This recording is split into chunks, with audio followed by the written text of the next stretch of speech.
अगली सुबह दोनों बहनें अपनी जमीन को देखने जाते हैं, जिसमें दोनों बहनों ने मेहनत करके थोड़ी सी सब्जियां उगाई थी। दीदी, अच्छा हुआ कि माँ बाबूजी के जाने के बाद हमने यह जमीन बेचा नहीं। अभी देखो, हमने मेहनत करके कितनी सारी सब्जियां उगाई है। अब हम किसी व्यापारी को यह बेच के थोड़े पैसे कमा सकते हैं। हाँ, तू ठीक बोल रही है। इसे बेच के कुछ दिन का तो गुजारा हो जाएगा, लेकिन लेकिन क्या दीदी, इसे बेच के हम कुछ दिन ही गुजारा कर पाएंगे। उसके बाद क्या? अरे आप मायूस मत हो दीदी, मुझे सिलाई बुनाई का काम आता है। मैं वो करके घर खर्चे निकालूंगी। आप बस घर संभालना। कोई जरूरत नहीं तुझे ये सब करने की। तू क्या मुझे बेकार समझती है? तू घर पर ही रहना। मैं लोगों के घर काम करने जाऊंगी, और मुझे बांस की सीजें बनाना भी आती है, जो बाबूजी ने सिखाया था। ये करके मैं घर का गुजारा निकाल लूंगी। यह सब बात करके दोनों कुछ समय अपने खेत में व्यतीत करने के बाद घर आते हैं और अपने अपने काम में लग जाते हैं। रात को जब दोनों सोने जाते हैं, तब दोनों बहनें अपनी मुश्किल भरी जीवन के बारे में एक दूसरे से बात करने लगते हैं। दीदी, माँ बाबूजी के बिना ये रातें और भी डरावनी लगती हैं। सब कुछ खाली लगता है ना दीदी? हाँ मीरा, पर अब हम माँ बाबूजी दोनों की जिम्मेदारी निभा रहे हैं। हमें हार नहीं माननी। ये जमीन, ये घर, सब कुछ उनका दिया हुआ है। हमें इसे बचाना है किसी भी कीमत पर। यही सब तो माँ बाबूजी की यादें हैं। ज्योति बहुत ही हिम्मती थी।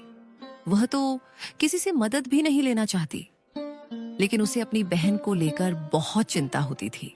अगले दिन जब दोनों बहनें खेत पर पहुंची, तो देखा कि इस जमीन के बीच एक खूंटी गड़ी हुई थी।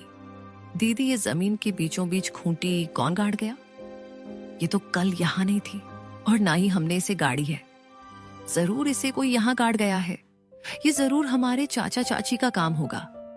लेकिन ये काम बिना किसी सरकारी आदमी के नहीं होता।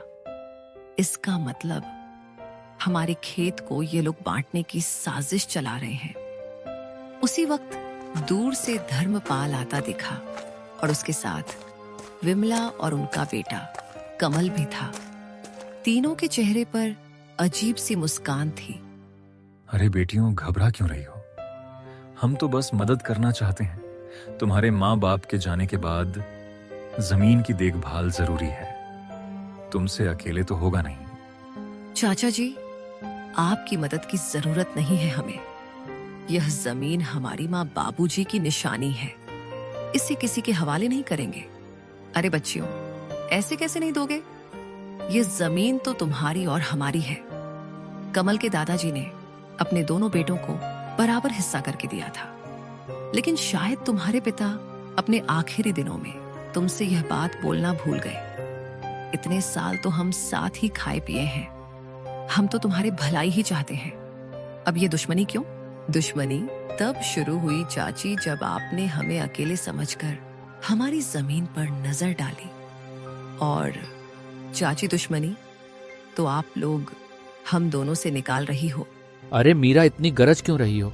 छोटी हो छोटी बनकर रहो। ऐसे बड़ों के बीच मत बोल, समझी? अरे जाओ, कैसे बड़े लोग जिनकी सोच छोटी होती है, वे उम्र में बड़े होकर भी सम्मान के हकदार नहीं होते। मीरा, तो कुछ मत बोल। और हाँ, अब अगर आप लोग हमारे खेत के पास भी आए तो अच्छा नहीं होगा। हम कमजोर दिखते हैं, पर डरते नहीं।